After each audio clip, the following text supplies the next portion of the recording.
When it comes to the American dream, I feel that I lived it, and it's literally the reason that I left.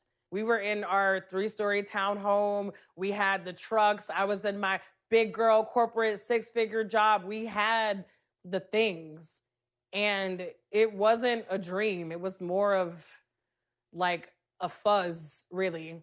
32-year-old Bianca Lynch is a full-time digital nomad from North Carolina. While she's always wanted travel to be a part of her life, after the results of the 2024 election, she says she's making it permanent.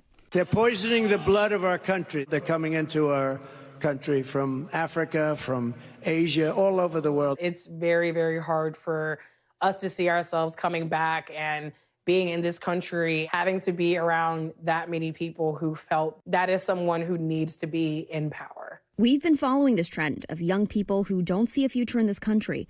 Before the election, you might remember our reporting about Gen Z Americans who felt like the American dream was out of reach. I think the past 5 months where I hit 500 job applications, I got so depressed because I blamed myself. And they said they were so exhausted by politics, they didn't even vote. It's hard to change, but it's sometimes hard to stay where you're at. Now, after the election, they're not alone in looking to leave the country. Google searches for digital nomad visas, how to move to Canada, and best countries to move to all peaked the day after the election and have since come back down, but still a striking shift. I would say that right now, since the election, the biggest trend is people looking for a plan B. In 2022, Jen Barnett founded Expatsy to help fellow Americans travel and move abroad.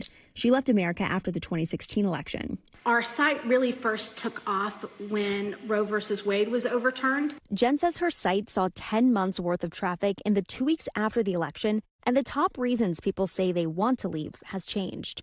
With 72% of visitors to their website citing the U.S. being too conservative as the reason they want to move, which she says is a 30% increase from before the election.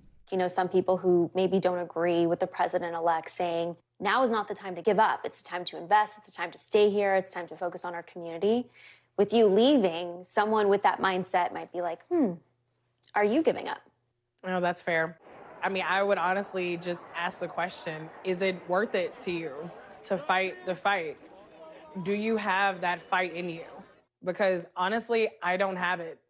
Instead of trying to change an entire country, when I can simply remove myself and go somewhere else and by default be happier, I'm choosing peace. Do you think there's any circumstances where you could see yourself coming back to the U.S.? Let's say in 4 years, there's another president that you do agree with. The election was not the only reason that we decided to leave the country. Even under people who are not Trump, American culture is still American culture. It's still the rat race. It's very hard to imagine coming back after experiencing something way better. Maya Eaglin, NBC News. Thanks for watching. Stay updated about breaking news and top stories on the NBC News app or follow us on social media.